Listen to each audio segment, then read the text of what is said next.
Hello and welcome to Tokyo Inklings. My name is CY. You can find me on tokyostationpens.com and at Tokyo Station Pens on Instagram. And my name is Jacob. You will find me on Instagram as a Foodafan, and I have a blog at foodafan.com. So, Jacob, how are you doing? What have you been using? I'm fine. It's been a busy week again, and I don't have anything new actually, and mostly because shipping is increasingly difficult in Corona times. But I looked at my pen tray and I decided to ink up this custom pen from Lotus that has enough of an interesting story that I thought I would talk a little bit about this pen, if you don't mind. Yes. So we have our friend Bruno, who is quite an expert on Japanese vintage pens, and he's quite a collector, and he showed me various pens by Sakai Eisuke, who is, this legendary pen maker and part of the Bane trio. And Sakai Eisuke has made many pens over the years, but there's one particular design that I like, this sort of a chubbier version of the Namiki Emperor with a cap band. And so I wanted a pen that looked like that, but I wanted a more simple filling system. So I got the dimensions for this pen from Bruno, and then I asked a custom pen maker, Lotus, to make a pen roughly based on this design. And they did. They made just a black ebonite pen. So when I got the pen from Lotus, the next thing I did was that I gave it to Hiroko from Bokumondo. And this was at a time when she had just started playing with colored aluminum powder. That was a technique she was very keen on experimenting with. So she wanted a pen to try it with. And so this became, as is often the case, this became a guinea pig pen for this new technique. And it's absolutely beautiful. So what she did with this pen is that first she did this hineri nuri, this twisted pattern. So where you take urushi, and in this case you mix it with tofu to make it thicker, and then you make these twisted motions. And then on top of that she sprinkled orange aluminum powder and then polished it, and it looks absolutely beautiful, but it also looks very unusual. It's like a kimono fabric. You've seen this pen, right? I have seen this pen. It's very comfortable to write with. The only problem is that it's so chubby that it's not exactly an EDC pen. It's not something you put in your shirt pocket or bring anywhere, right? It's a desk pen almost, but it's a beautiful pen. And I have it inked up with Kiboho, which is an ink I think you're quite familiar with too. Yes. So this is an interesting one because there's this guy, he calls himself Gary. I'm not sure what his real name is, but he calls himself Gary. He lives in Kyushu, I believe, in southern Japan, and he has done various experiments with iron gall ink. And he's made ink for Wagner, and he's made ink for Platinum, or at least he consulted with Platinum on these classic inks line. And most recently, he made this ink Kiboho for Pensalon, which is this small boutique shop in Tokyo. And it's a light blue-black iron gall ink that is beautiful. I know you're a big fan of this ink. Yeah, but who did you say they made it for? Pensalon. Pen Saloon. So they are an actual, store, or are they a creator? I'm not quite sure, because the whole thing is wrapped in this veil of mystery almost. Yeah, as far as I can tell, Pen Salon is just one guy. He often goes to the Wagner event. He also has an online store on... Is he the glasses guy? Yes. Okay. And does he have a name? He has a pen name, which I can't remember what it is, but I don't think it's his real name. Okay. So it's not Pen Saloon. It's not Pen Saloon, no. Okay. Yeah, he's done a few other interesting stationery related products, but I think he asked Gary to make this ink in this particular color, yeah, it's a beautiful ink. Yeah, it's this blue. He calls it light blue. Yeah, he calls it light blue black. So it goes from turquoise to more of a dark teal, depending on how much ink you put down. Yeah, I wouldn't call it a light blue though. Well, it's a blue. It is briefly when it's wet. It's light blue.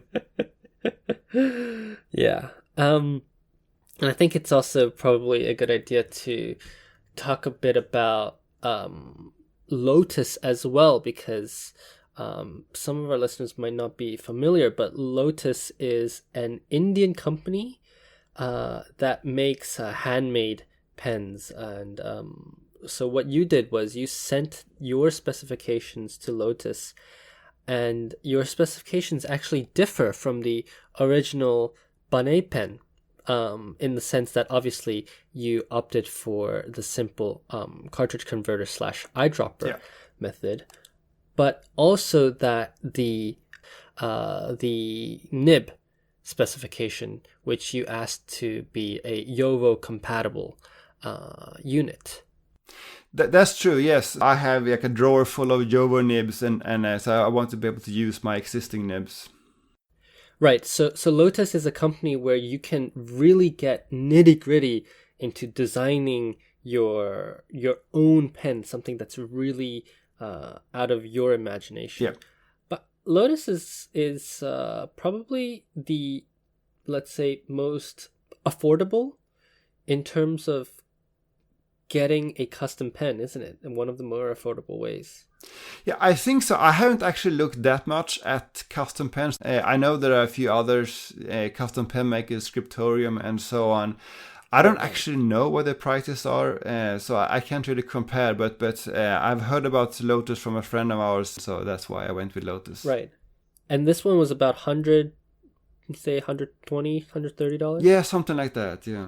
Okay, and in fact, that pen has now made it to Lotus's standard lineup. Yeah, I saw that. They gave it a name like Lotus Apu, I think. I'm yeah, sure the Lotus Apu. So if you go to lotuspens.com, you will find a pen called the Lotus Apu, and that is the Jacob pen. And it's a nice pen. I like it. Recently, I've been writing with... I've been grinding more, but I've been writing with the most recently my Stipula Golden Touch. That's a Goulet exclusive with Stipula, and it's this like a demo body with flecks of gold leaf scattered in a transparent resin. Really quite a beautiful pen. I'm not sure if they still have this pen in stock at gouletpens.com, but I quite like this pen. It's very affordable, $80, something like this. And I've replaced the nib and the feed. So the feed is a Montblanc 146 split ebonite feed. And the nib is a Pilot Falcon, or the FA nib from a 823 that I got previously. And so some modifications were required. I reshaped the ebonite into the proper shape so it would fit the box style feed, and I also used a handheld Dremel, and I opened up the opening inside the section where the housing meets the barrel. So I had to open that up to ensure a bigger ink flow. And I quite like this pen. This is a very striking pen. One thing that I do wish they did a better job was the trim. I think the trims and the way that they plated the metal could have been a bit better, but I use this. I've been using this recently, and it's quite a fun nib. Also because it's been ground by both myself and Nagahara Jr. So he reduced the point to let's say an extra fine, and I added some flexibility to this nib, so now it's very soft and very fine, and it's very fun. So it's quite a Frankenpen now. It's a bit of a Frankenpen. And also, is this the model that inspired Moonman to make the T2? No, that's called the Tocofero. So it's basically the same, let's say, general design, but the Tocofero is more metal bits. The only thing that I don't like about this pen is that the piston knob, it's a piston filler. The piston knob is very small, and sometimes it gets quite stiff because of the way that Stipula does their pistons. So sometimes it's a bit hard to turn that knob. So that's the only thing that I would improve about this pen. But I really hope they make a silver version of it because I think this pen is beautiful. Also, I've been using my my plotter notebook. So I bought this notebook from Plotter. Plotter is a brand. It's a sub brand of, I believe, MD, and they make these planners. So you talked briefly in one of the previous episodes about using planners, but I think in the West it's more common to get notebooks. So those are notebooks a la your Hipponoto or your Hobonichis, right? And you buy new notebooks to replace those notebooks, and then maybe sometimes you have a cover, but they don't have holes. And I think in the West, products with holes are mostly binders, aren't they? So plotter is what they often call like system techo here, and there's Yes. probably a lot more to say about system techo, but plotter is one of the more recent brands and it seems to be popular. Apparently, it's been out for 6 years. Which is still recent by Japanese standards. It's a recent, yeah, it's recent by Japanese standards. But I would say they broke into the scene very recently. But yeah, it's a really beautiful notebook. But that's old news. What the new news is that I wasn't using this book quite a lot because I have a lot of refills, I suppose, for this book. But I prefer to write on Tomoe River, and Tomoe River don't make refills with holes. So I went on Amazon and I bought this Carl hole punch, and I did an Instagram post about this. But it makes A5 sized hole punches. So went on Amazon again, got some loose leaf A5 sheets, and I made 100 pages of Tomoe River refills for my book, and now I've been using it much more, and I have to say it's so good. This setup, I enjoy it a lot. Can you also make Bible size you can refills? Oh, so maybe I'll need to borrow it then. So you have a A5, Bible, and Mini. Perfect. And there are these little notches that you put the hole punch in so that you get the right size every time. I may have to borrow that. Yeah. It's like, how much did I pay for? Like 2,500 yen on Amazon with Amazon Prime. So this was a good buy. The only problem with this is that it's supposed to, let's say officially, it holds 5 sheets at a time. I've been sneaking in 7. 7 or 8, but I was watching TV while I was doing the punches, so it didn't take, for me it didn't seem like a long time, but if you're doing 5 pages at a time it could take you longer. And I've heard that they have more industrial ones, but those cost significantly more. But when you say 5 pages, you talk about 52 GSM Tomoe River? Well, the hole punch doesn't specify what kind of paper, so presumably you can put even 90 GSM, 5 pages of 90 GSM. I think 5 is the more conservative side, so I was able to put like 7, 9, 10 pages, because the hole punch itself comes in a set, and the paper holder kind of snaps shut. So if you put too many pages, it doesn't snap properly, and that's when you know you have you've put in too much. Right, but if you use very thin paper like Tomoe River, then maybe, as you say, you can fit more sheets without problem. Exactly. So that's what I've been using, and it's a blast. I love it. Let's move on to some news, Jacob, because we found something quite interesting. So we have again a lot of news today, but we found something quite interesting about Mr. Mori of Wagner. Yes. So first of all, a bit of backstory here. This Japanese pen club, Wagner, they have commissioned pens from Fine Writing International in Taiwan for a few years now. And I think the first ones were in 2017 or 2018. So first, Wagner sold these faceted brass pens with a clear acrylic barrel. And then last year they sold just a more cylindrical shaped brass pen with a clear barrel. But then this year they're doing something different. And I only know what I've seen on Morisan's blog. I haven't talked to him, but it's not, as far as I can tell, a brass pen anymore. It looks like it's a resin pen. It's not a demonstrator, but the main feature about this new pen is that you can replace, part of the barrels. So he's gonna be selling replacements in like 3 different materials, 4 different colors. So you can pick and choose the one to your liking. It's a bit hard to tell what it's actually going to look like because Mr. Mori doesn't take photos in a normal sense. He puts his pens in his scanner and he scans the pen, so it looks quite different. Yeah. Oh my goodness. So he has this blog, and we'll link it to the show notes.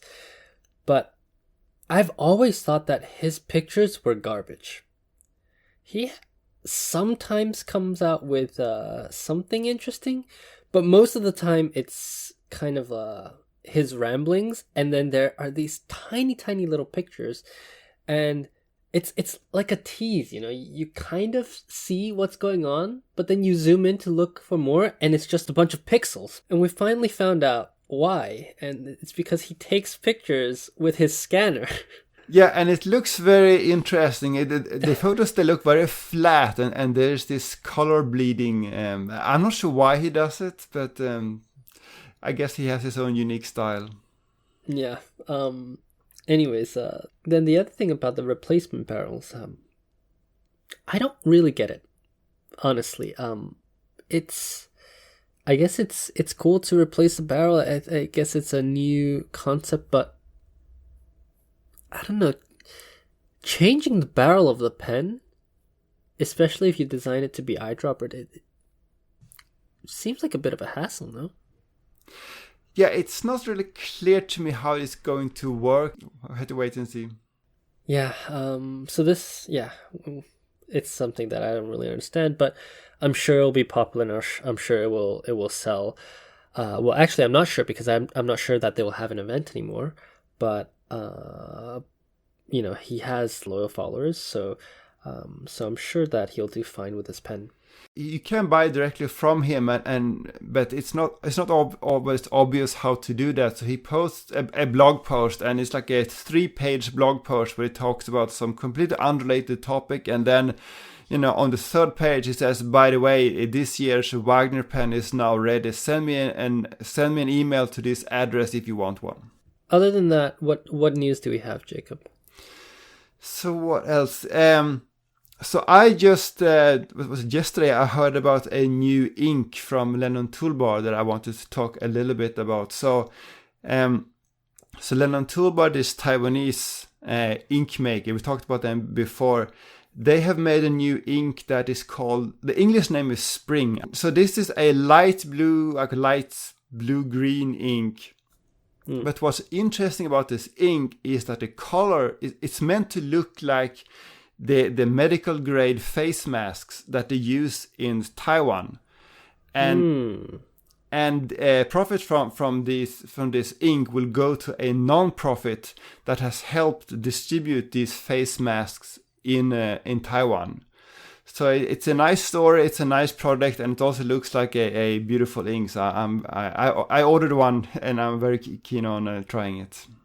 Right. So it's actually quite a nice, would you say, let's say like a tealish blue. It's definitely more blue leaning, but I feel like there's a bit of a small hints of green in there too. Yeah, so the thing about Lennon Toolbar is that the color on the label is very, very different from the color of the actual ink. So if you look at the label, it seems to be green. But when you look at these ink swatches that people have posted on Instagram, it looks light blue with a hint of green. Yeah, I think it's more bluish. Yeah, at least to my eyes. And I'm just looking at their Instagram post that they posted a few days ago. But it looks like a very pretty ink that shades. Yeah. On the other side, we have some Japanese releases. We have actually a couple weeks ago we had Tag mini ink. So Tag is a company based out of Kyoto, and they make the Kyonoto series as well as the Kyoiro series. I know that Brad Dowdy of the Pen Addict really likes I think it's called the black Nurebairo. Nurebairo, yeah. Yeah, I don't have that color, but he mentioned that he really liked that color on various occasions, and they've come out with more inks. They've come out. What's the name of their new series? The organic one? Oh, the Fumisome inks. Yeah, so they came out with Fumisome inks that Alessa really likes, and I think you guys went out and bought a few. Their concept is that they make everything from organic materials, I believe, and they try to source locally. So it's a really, really interesting company. But what we want to talk about today is that they recently came out with this mini ink bottle set. So I'm part of their newsletter subscription. If you're not subscribed, you should subscribe to their newsletter because their photography is always very good. But this mini ink bottle set is a set of 5 different colors that they have. And from what I can see, it's a teal, a kind of mustard yellow, a dark earthy orange, a reddish purple, and a more purplish purple. These inks look really good. So these are new inks, right? They look like new inks. They look like new inks. As far as I can tell, yeah, all of the inks have new names. so I think they're new inks. But they're, as with almost all other tag inks, they're shading inks, and they shade very well. They photograph really well. It's really created for the Instagram age, and my favorites are certainly the yellow and the orange. And when this came out, I sent a message to you saying, "Hey, they've got these new inks, and the pictures look fantastic." I think by the time I looked at their online store, it was already sold out. But I have a bit of a love-hate relation to tags. I think they make some of the most beautiful inks around. They have this like pastel-colored, very interesting colors, and they have great shading. But most of their inks, in my experience, are very, very dry. But there's one exception, and that is Azukiro, this dark wine red. I don't know why, but that ink just works in all of my pens, no problems. All of their other inks are, in my experience, very dry. They're all made by interns. Yeah. But yeah, this bottle, the set sold out. Was released on the 10th, and it sold out a few days after. They also made another release in the same subscriber email, and it's a new type of ink chromatography kind of set. So they play on this idea where I think Japanese kids in primary school, they take care of insects in their classrooms as a group, right? And then in their science classes, I'm not quite familiar with the specifics. I'm sure you know more, but in their science classes, they'll have some butterflies, and they'll kind of preserve these butterflies in a box or something. But I'm not really sure if the specifics of that, but they have Tag released this set of butterfly swatches. So they've cut out paper in the shape of a butterfly, and I believe what you're supposed to do is you're supposed to dip this butterfly into an ink, and then you add some water to it, I believe, and then you let the ink spread across the body of the butterfly so that you can see all the different colors that are in the ink. Yeah, I saw that. It's a very, very Instagrammable thing. Yeah, and they've included this video explanation of how to do it, and I mean it's really quite beautiful. Yeah. Yeah. So we'll include a link to that in the show notes, and they have these colors that you wouldn't even imagine. So, for example, they have a color called hisoku. It's one of their most popular colors, and I didn't know that hisoku had red in it. Oh, interesting. Yeah. So I think this is definitely something worth looking into, and I heard that it was quite popular on release as well. Although now I'm looking at the store and they still have some available. And then we have a different set of taggings which are made for Ginza 6 Tsutaya. We talked about them last week, and we included a link to their Instagram on the show notes. But they have, so Tsutaya has a series of they call it the Edo series. It's kind of their tribute to old Tokyo. Yeah. And before, these inks were made by Kakimori.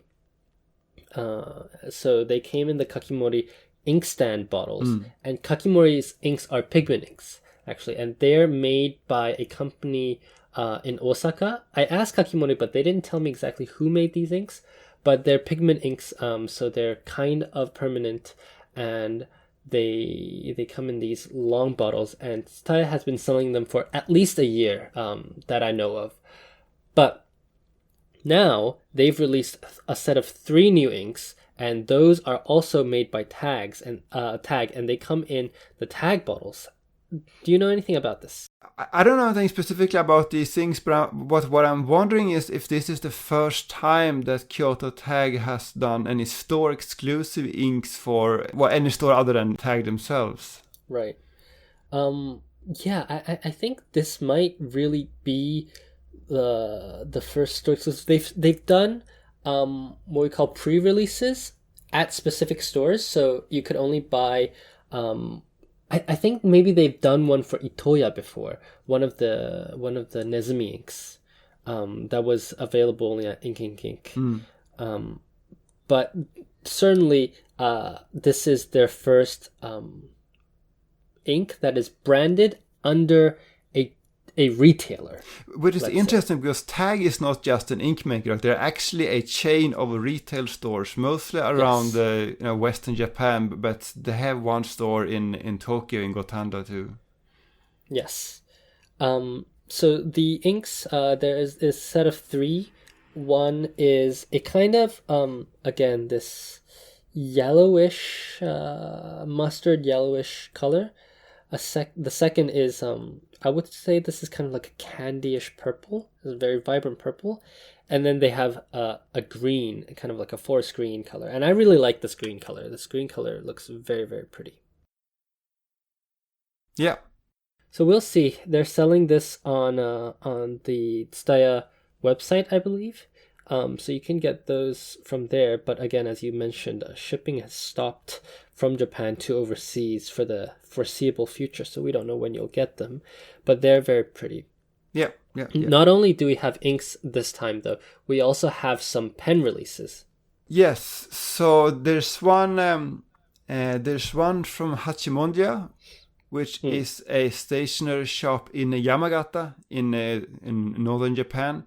They released an ink first called Kurag Aquarium, and I remember I bought that ink at last year's Tokyo Pen Show. It's a very light blue ink, and it's actually a bit similar to these Tag inks. You have these light muted inks with a lot of shading that seem to be popular here in Japan. So that they released that ink, I think that ink was popular, and now they have released a pen, a store exclusive Sailor Pro Gear, I believe, in the same light blue color, and it's very pretty. Yes. So I've worked on their previous pen. I think that's called the Amethyst, and that was a purple pen with rose gold trims, and the nib is a full-size nib, so it's a full-size Pro Gear. And then now they've come out with this aqua color. I think it's a bit translucent. It's actually a bit hard to tell because so I have the pen in the other room. but it's a bit hard to tell because it's let's say it's pearlescent. You can kind of see through it, but it's opaque. Yeah, it almost looks like those, urushi designs where you have like a semi-transparent layer on top, so you get a little bit of a depth to it. Yes, there is a depth to the pen, and this time they came out with rhodium trim, and the pen is very nice.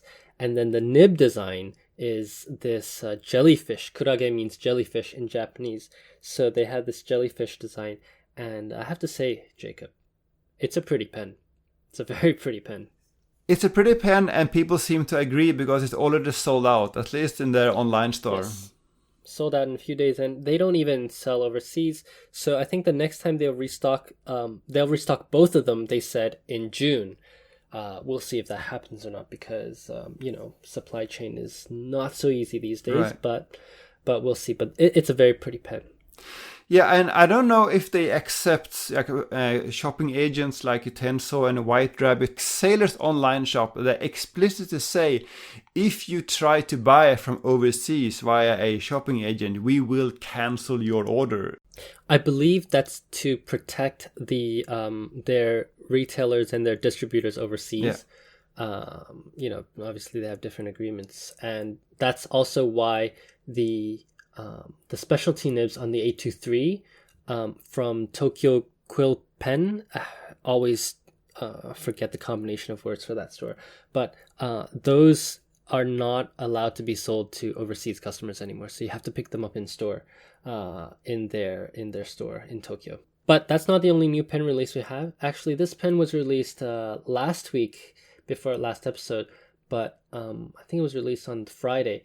But it's the Daruma pen, the 2020 Namiki pen.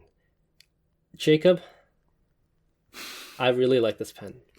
Okay, why do you like it? I think it's just very cute. It's a pen with I think 5 or maybe 7 Daruma. I can't really tell from the pictures, but the Daruma. To give a bit of backstory, Daruma are these kind of dolls, and you usually receive these dolls, or you buy these dolls without eyes. And I think you get them, and you're supposed to make a wish or set a goal. And then once you set the goal, you fill in one of the eyes. Once you achieve the goal, or once the wish has been fulfilled, you fill in the other eye. And it's got this little nice story. Reading from Shosaikan's post about it, and the concept is that the Daruma never falls, so it never goes on its side. So you try to push it over on the side, and it kind of springs back into the upright position. And it's supposed to, let's say, represent this indomitable spirit. And the Daruma, the real Daruma, comes in different colors, which is also reflected in this pen. And I think this pen is a wonderful it's a wonderful design. It's a wonderful makie design. It's got, I believe, some raden. It's got some naden specks in the background, which kind of makes the Daruma look like they're floating in some kind of space, and it's just a very cute pen. I quite like it. Okay, so I'm reading their release now. It seems like there are 5 Daruma on the pen. So if this were a piston filler, I think my wallet would be in trouble. But thank God it's a converter pen, so I don't have to buy it. But it is quite expensive. There are only 300 units of this pen, and it's selling for 150,000 Japanese yen plus tax. So yeah, personally, I'm not a huge fan of the design, but I think it's a smart release because I think it will do well as a business gift because of these, good luck connotations that it has. Yes, it's different strokes for different folks, yeah. But this is it's a cute pen. I don't see myself owning this pen, but I love that they came out with this pen. Yeah. Yeah, and it's branded under Namiki. So that's the releases, and then I suppose the last bit of news from me is that I've finally launched my website. So you'll notice that I said in the intro that you can find me at tokyostationpens.com. I've been working on this website for a while, and I finally have enough content to really launch the website. And special shout out to @HeyMatthew for helping me with the logo of the website. He's done a great job. It's a ink bottle that is supposed to resemble Tokyo Station, and I quite like it. So you can find for now just a post on Shosaikan where I take the readers on a virtual tour. Otherwise, eventually it'll be filled with information about fountain pen shops of Japan, has a link to our podcast, etc. So that's a bit of a side news from me. Let's move on to our main topic of convenience store stationery.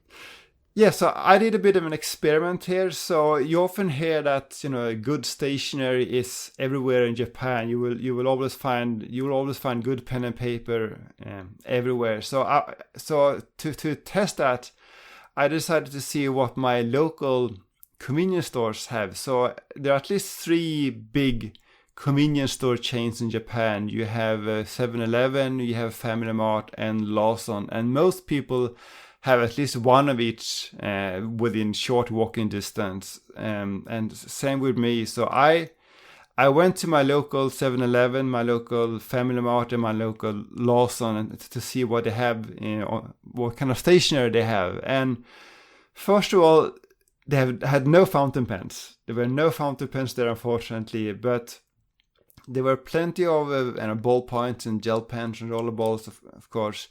They also had pencils, so both wooden pencils and mechanical ones like a Kurutoga and so on. They also had all of them had brush pens, several types of brush pens, and I think one reason for that is that when you buy these, special purpose envelopes for, marriage and so on, you're supposed to write on them with a brush pen. And then, of course, at the end of the year, everyone uses, or a lot of people write on their New Year cards, the Nengajo with brush pens. So you could find brush pens in all convenience stores. Yeah, and what you mentioned about the year end, it was actually a tradition in Japan to send New Year cards to all of your acquaintances. So I know that that my girlfriend's family, when she was young, she was in charge of writing all of these cards. It's fallen in popularity recently among the younger generation, but still, a lot of people go and buy these brush pens, and as you said, the special envelopes in the convenience stores for this reason. I will say they are still plenty popular because you see a lot of advertisement for these Nengajo New Year cards and for brush pens toward the end of the year. So people write them during the second half of December. There's usually a cutoff time, sometime after Christmas. And if you manage to send your New Year card, your Nengajo card, by that cutoff time, it will arrive on January 1st. So that's how it's supposed to work. So on the morning on January 1st, the mailman comes with a big stack of New Year cards. So you read them and you compare what you sent with what you got, and if someone sent you a card and you didn't send them a card, you had to hurry up and run over to your local convenience store and buy a new card and write something and send it away. So there's this procedure every year. Yes, feel the remorse. Exactly. So anyway, so you had brush pens. I also looked at what kind of paper they had. So first of all of them sold Kokyo Campus, which must be probably the most ubiquitous notebooks you find anywhere in Japan. In addition to that, they also had, some of them had their own branded notebooks. So 7-Eleven had their own branded notebook that was made by Kokyo. Mm-hmm. And Family Mart had their own notebook made by Nippon Paper, which is the company behind the Apika and the Kokuto brands. It turns out that neither of those notebooks were actually that good. I tried with some fountain pens with fine nibs, and they there was both feathering and bleed through, so they weren't the greatest notebooks, but Kokyo Campus is fairly reliable. Yeah, so actually, I started my fountain pen, let's say, life in France, where I walked into one of the supermarkets and I bought a Palette Petite. So stationery and fountain pens in, let's say, supermarkets or convenience stores apparently is a thing where fountain pens are popular. And I recently moved, but where I was living before, they sold platinum preppies in the Natural Lawson that I was at. So Natural Lawson is, I guess, it's a bit of a more high end. It's a bit of a more high-end convenience store, and I was very pleasantly surprised. But you're right, I've since gone back to the other stores around my area, and I haven't seen a lot of fountain pens. They're selling Acroballs, Energel. They're selling the Frictions. I think Friction is one of the more popular pens because of its erasability, and I see a lot of Sarasa. Yes.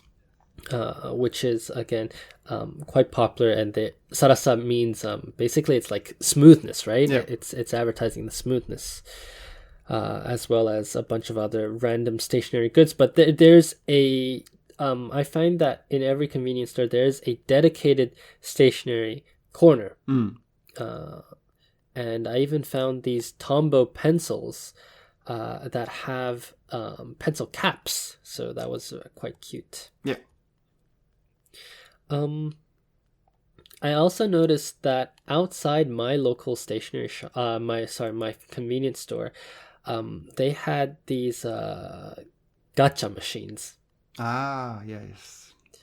And actually, it's like a little boom. I would say it's not like wildly popular, but these gacha machines, sometimes you will find character branded stationery, or even just regular stationery in these gacha machines. And so the most common, I would say, are little retractable erasers. That's quite common that I've seen. I'm also seeing at least the one near my my convenience store. It's I believe this is a washi dispenser, and they're filled with really cute characters from a popular Japanese show, Sumikko Gurashi. So that's quite cute, and followers of this show will be delighted to find these little gacha machines that sell cute stationery goods with their favorite characters. I think this is quite interesting, and it goes back to the idea of collectability of stationery, especially in Japan, where things are almost made to be collected in terms of new releases, special editions, and then the character labeled, let's say, stationery. And these are produced by the company Bandai. Oh yeah, they do a lot of gacha. Yeah. And they happen to be headquartered near where I live, so that's a pleasant surprise. But honestly, this dispenser, it looks very cute. I almost want to go out and get some. And this is washi dispensers are actually quite popular in Japan. Yeah, I really like this. Yeah, you often find this gacha at big supermarkets like Aeons and so on. Yeah. So if you're visiting Japan, try to hunt for these gacha machines, because sometimes they have quite interesting stuff that certainly you will not be able to buy overseas, and it's probably difficult to buy them outside of Japan. It's probably difficult to ask somebody or to find a shipping service or a kind of shopping agent to go look for these, because you never know where they show up. So that's what we have for convenience store stationery. Certainly, it's very interesting. They sell different kinds of paper.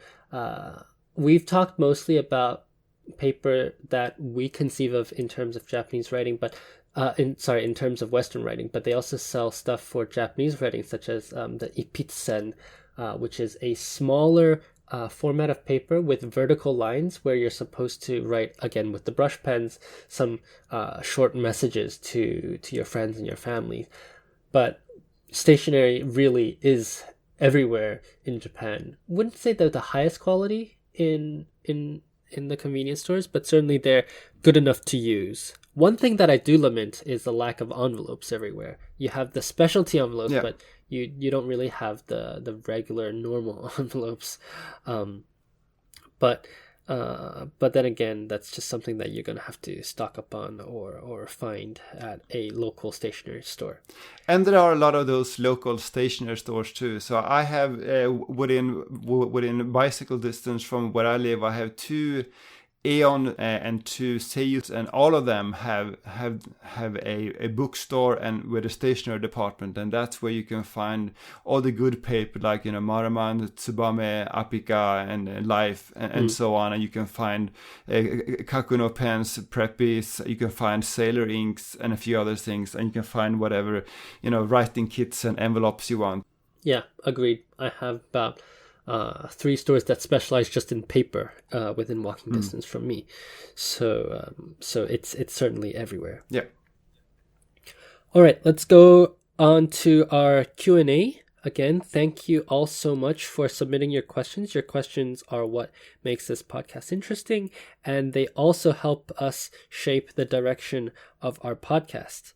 In this episode, we want to talk about 2 questions. The first question that we want to address is a ink question, and I think it would be good to preface this by saying that we will be talking about ink more in the next episodes, probably even the next episode with a friend of ours who is much more familiar than we are, but still I think it's quite an interesting question. So Inkantadora from Slack asks, how do you pick an ink when at ink shows in Japan? I'd go broke buying all the inks. So how do you pick an ink? Yeah, this is difficult. I'm not sure I have that much advice here, but I would say that when I went to the Itoya and the Tone and Limbs ink events, I had done some research in advance. I knew what I wanted, and I also didn't have that much time, so I went in there, looked for what I knew I wanted, got that and got out. But then we had the Bungo Josh Inkunuma event where you had all of these store exclusive sailor inks from all over Japan, and at that event I failed miserably. I tried to research in advance. I only wanted to get some 2 bottles of purple ink. That was my entire shopping list, but I left that event with 2 shopping bags full of ink. I had more ink than I've ever bought in my life, and that was an utter failure, so I'm not sure I have much advice to give there. Yeah, I also tried to do a bit of research, and when I was a ink show noob, I didn't do any research. I kind of just showed up to Ink Numa, like, oh, I'll pick up some whatever inks seem interesting. First of all, if you do that, you will end up with none of the inks that you want, because everybody will have those inks in their shopping baskets and you will have none because there's a limited supply. So don't do that. Definitely do your research. Second, don't do that because then you will spend more than you expect, even though the inks that you actually like are not in stock. So now I've been trying to do a bit more research. I limit my, let's say, unplanned expenses at these ink shows. Usually I'm quite familiar with what's available, but I try to make a mental map of which destinations that I need to hit up first, which retailers I need to go early for, and then I will set priorities. And if I don't get the inks, it's not a big deal because I have too many inks already. Mm. So I guess the short answer is we don't succeed at picking just one ink at ink shows. Exactly. And we do go broke buying all the inks. Yes. Okay. The next question is a question about Instagram. So Klaus Madsen from Slack and Instagram asks, how big is fountain pen and ink Instagramming in Japan? What about YouTubing, TikToking, or other image/video focused media? So I think there are several different types of media. I'm not so familiar with the YouTube, so I'll leave that to you. But in terms of the Instagram, I think that there are, let's say, 3 types of social media fiends. There is the first type where they are really kind of the fountain pen enthusiast. And I would say, actually, of the people that I'm following, this type is the smallest. It's not to say that there aren't fountain pen enthusiasts. It's to say that very rarely do you have people posting pictures of just their pens and nothing else. I found that this type of posting is done more by older, kind of, let's say, Wagner-esque people. So you have Mr. Mori, you have Bruno Taut, maybe you have me, you have Jacob, but this type is into fountain pens for fountain pens. I would say that this is rather a smaller segment. The second type is, I would say, people who are into fountain pens for writing, for journaling. They show their uses of the fountain pens. And here, I think, is really where the Japanese Instagram market really, really shines. So I've mentioned her before, but there's a fantastic account. It's called @addicted_planner stickers. And she posts a lot of pen pictures too, but I think what's special about her page is her writing videos. So she does these incredible writing videos. When she writes only in Japanese, but she does these time-lapse videos of her writing, and it's perfectly straight. Every single character is exactly the same size, and it looks like it's printed, and it's just fantastic. If you're not already following her, you need to go follow @addicted_planner stickers. It's a fantastic feed. She has an amazing collection of both Sailors and Aurora, and I think this might be one of my favorite feeds of all time. This is fantastically curated. She obviously knows what she's doing, and she's at 5,000 followers, 5,400 followers right now, and I think that's just criminal. You need to follow her. If you don't already follow her, go check it out right now. But other than that, I think then the third group of let's say Instagrammers are the ink numa, so the ink swamp as we call it in Japan, but really focus specifically on ink and less so on the utensil. And we know some people like that as well. Our friend Yasuko at Popunk. Yeah. So Popunk,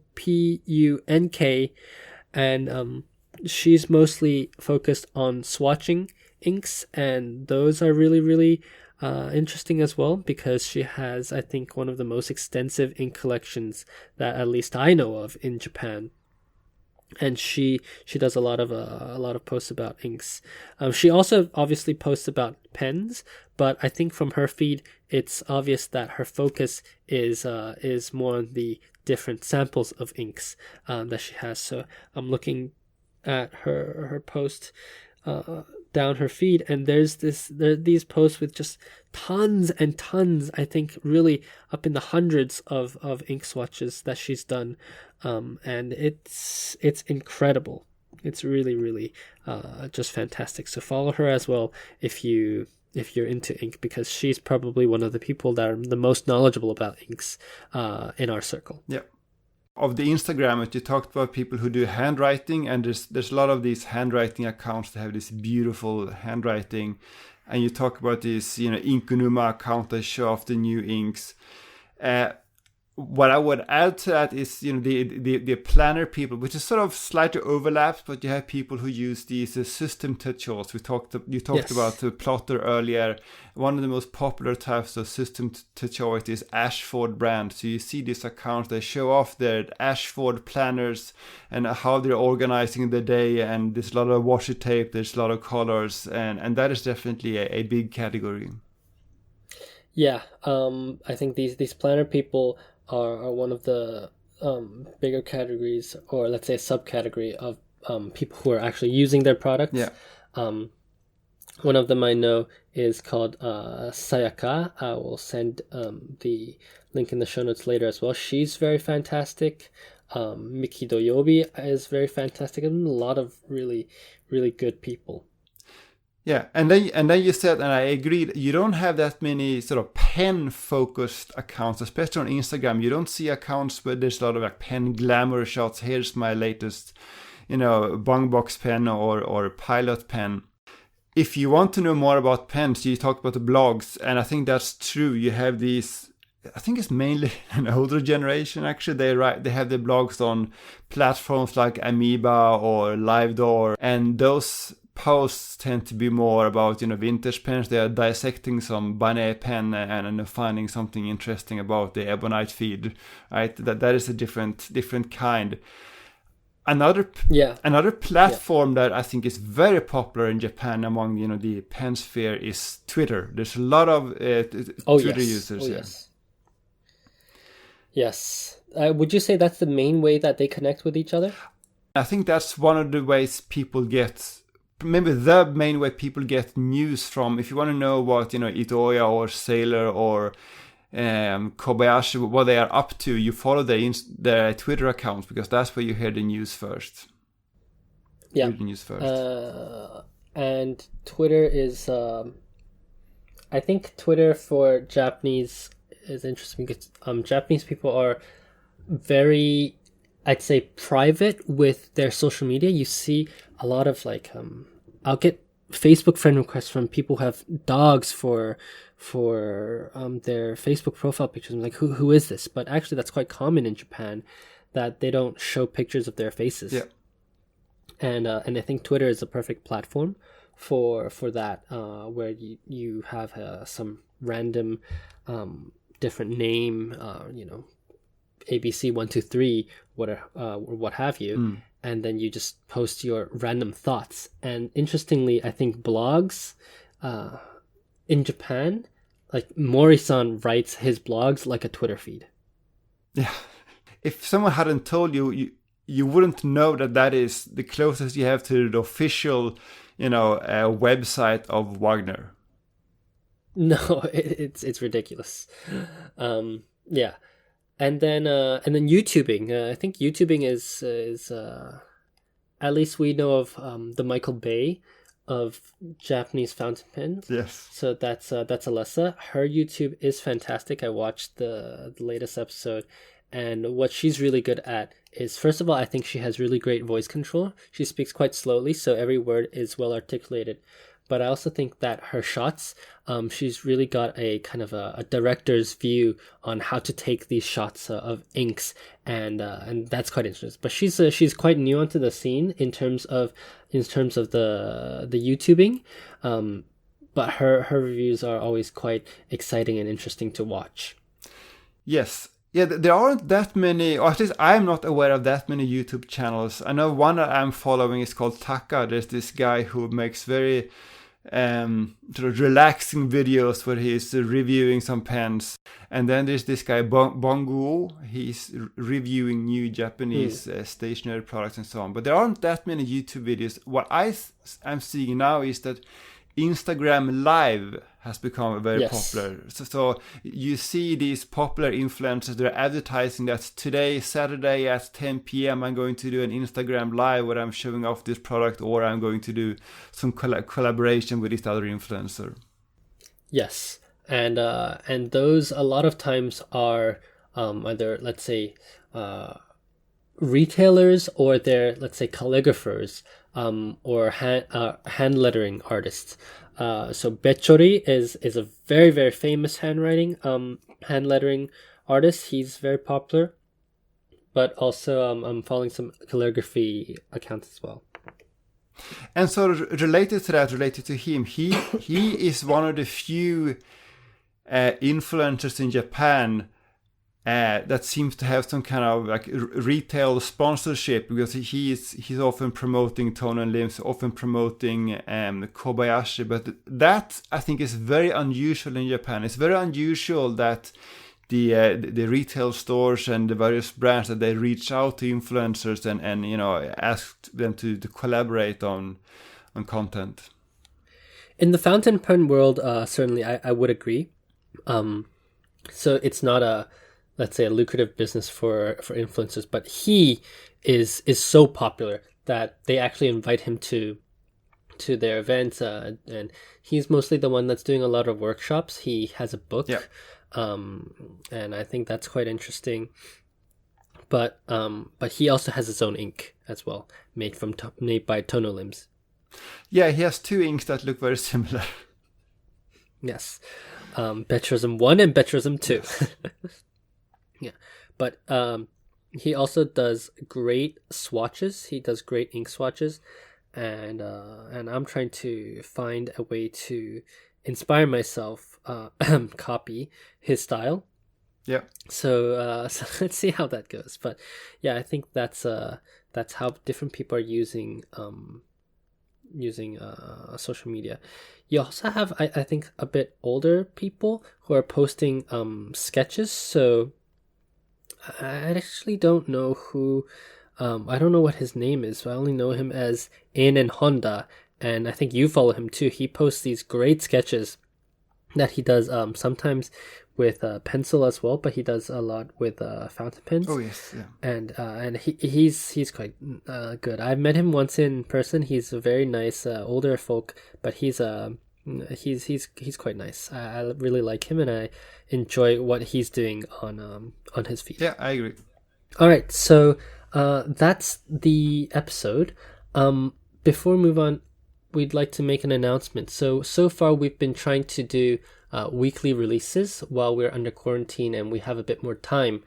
The state of emergency will end next week, so we will be shifting our schedule from a weekly release to a bi-weekly release, and we'll try this format out for a while, because making the weekly releases does take a lot of time for us to do, and so bear with us. We'll try to bring more interesting and well-researched content for you, but we'll have to do that on a longer schedule in between. Yeah.